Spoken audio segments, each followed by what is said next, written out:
Welcome everyone.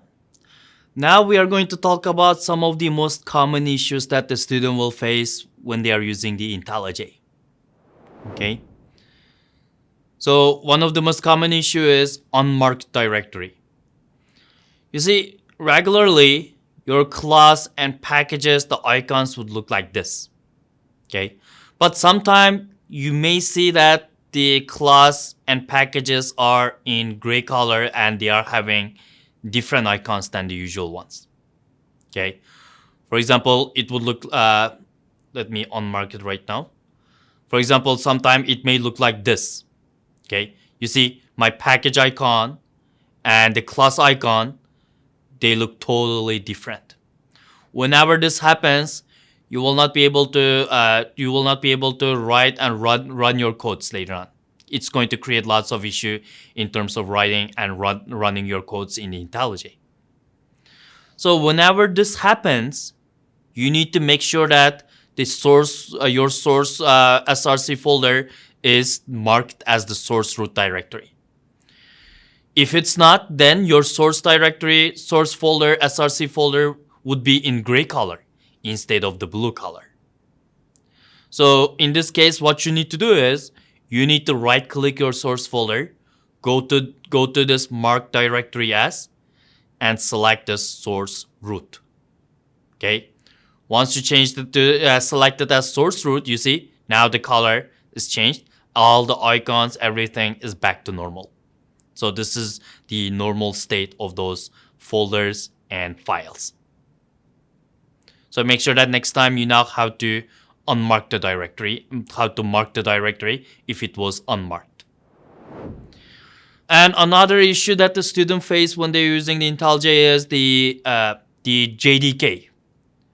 If the JDK has been removed from this project, either by accidentally or intentionally, make sure that you always go to the project structure and add the JDK back. Because if you don't have the JDK later on when you write your codes, you will get some errors while you are writing the codes, and you will also get some issue when you are running your codes. Okay, so for example, let me show you.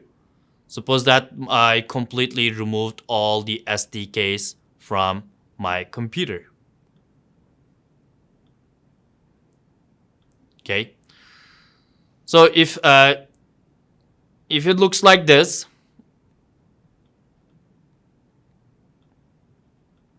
so right now I automatically add the SDK. If it looks like this, then your whenever it says there is no SDK selected here, that's because the SDK is the JDK that you used for this project has been removed. When you go to the SDKs window here, you will not see any option, nothing to show here. And then when you go to the project, it states that there is no SDKs.